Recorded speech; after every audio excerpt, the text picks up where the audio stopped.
live in a time where huge environments and photorealism seems to really shine a bit more in games, and it would seem gamers are still in the struggle that is gameplay versus graphics, because it comes up every fucking day. Which one sells games? Which one's better? Does anybody actually fucking care? And the answer to me is gameplay will beat graphics any fucking day of the week, and fuck yourself if you say graphics are more important. Well, that's just me, so let's do this. Okay, quick warning, because there may be one or two things I say here that could potentially offend some of you. I'm saying it now that they are jokes and you'll just have to try.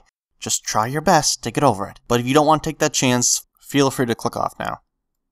Alright, you've been warned. Ever since baby Jesus shot out of the Virgin Mary's vagina like 200 years ago and ushered his first words, graphics are more important, there's been a long, drawn-out war. And that's the reason why so many people don't like religion very much. I feel that when I play a game, the gameplay should tell me the story, and the graphics and art should be the co-star of the story. Paper Mario is a good example of this, as it communicates the story with me through the gameplay, not the pre-rendered cinematic you show me, because at the end of the day, the prettiest graphics cannot save gameplay. The Order 1886 is the perfect example of this. It's arguably the best looking game to date on consoles. Better than The Last of Us, better than Final Fantasy 15, better than Uncharted 4. To me, it trumps them all. The way it bleeds so seamlessly from cutscene into gameplay is fucking unreal. That's all the game's got going for it. It's more movie than game. There's no gameplay in this video game. It's only 8 hours long, and I think I picked up the controller for 2 of them. The rest is just fucking watching a movie. It didn't matter how pretty the game was because they pumped up so much into the graphics that the gameplay took a back seat, and it failed to leave the gamer satisfied. Undertale can speak some truth here as well. Even as far as pixel art goes, Undertale isn't the best looking, but everyone knows what Undertale is simply because of how acclaimed it is from the gamers. The gameplay, story, and music are all what make this game the fucking game. Even if they cleaned it up and Undertale was the prettiest fucking thing ever, the gameplay, story, music are all there. The fans from Undertale like it because it's telling us a story through its gameplay and its awesome fucking music. Same with Super Smash Bros. Melee. Smash 4 obviously looks better, but Melee is the one that still has the fan base. It still holds tournaments together. And if you grew up in the Melee age, a hell of a lot more people will say Melee is the best one hands down.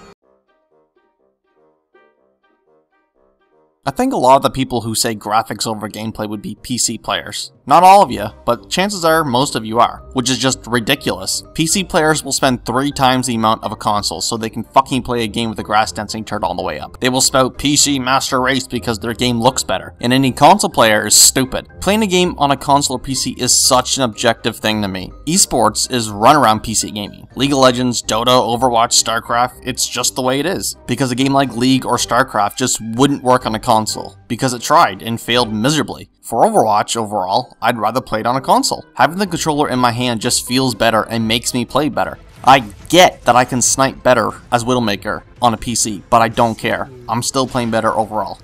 But the people who just can't get over some bad graphics that appear on the screen for 5 seconds, holy fuck are these people fucking ridiculous. Here's this video here that pointed out Horizon Zero Dawn's bad lip sync on some cutscenes. Horizon Zero Dawn, you know, the game that completely ass-fucked everyone's eyes for how unbelievably gorgeous it is. But you go to the comments here, and it's got all these people saying they don't want the game anymore because of the lip sync. If the lip sync being off triggers you hard enough to not want to play this anymore, there's a good chance, like 90% at least, that you're fucked in the head. Because fucking newsflash, this isn't the first game to have shit lip sync. Stop being so fucking picky, holy fuck.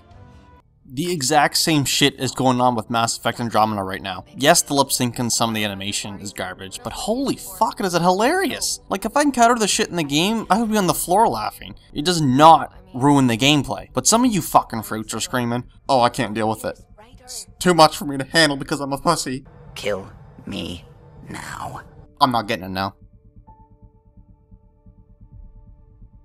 Now here's what I can say about graphics. Not always are they the most unimportant thing ever. Definitely not. Everyone loves to get to those cutscenes where they just fucking amaze you with how pretty they are. And even I can admit there are some games that just make it better because it looks the way it does.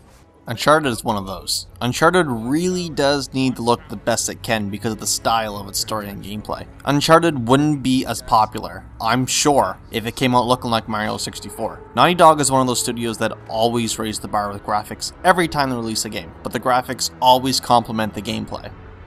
And there are some games where that simple jump in graphics can really change the way you feel about the game. Paper Mario is a good example. Again, the jump from Paper Mario to Thousand Year Door doesn't seem like much, but holy fuck is it nice looking. Same with Pokemon X and Y. They made the jump from pixel art to 3D, and fuck was it ever revolutionary for the series. But that was just it, because a lot of people weren't as wowed with Sun and Moon for that very reason. It didn't make that big jump. Graphics can sell a game, it's very true. We have all done it as kids when we went to go look at Blockbuster. We turned the case over and judged the game based on the graphics we see in the screenshots. PS4 and Xbox know this, and they exploit the fuck out of us. Every company does. Remember a few years ago when EA announced Star Wars Battlefront, and the trailer they showed us was the most Star Wars thing ever, and we all fucking came in our pants? Okay, now remember when you got the game and went, yeah, this looks like Star Wars. And this sounds like Star Wars. This game fucking sucks though. And they put the game down after a month. Graphics may pull us in the door, and that's good, but if the gameplay, especially in a multiplayer game, can't hold up, the consumer will not stick around.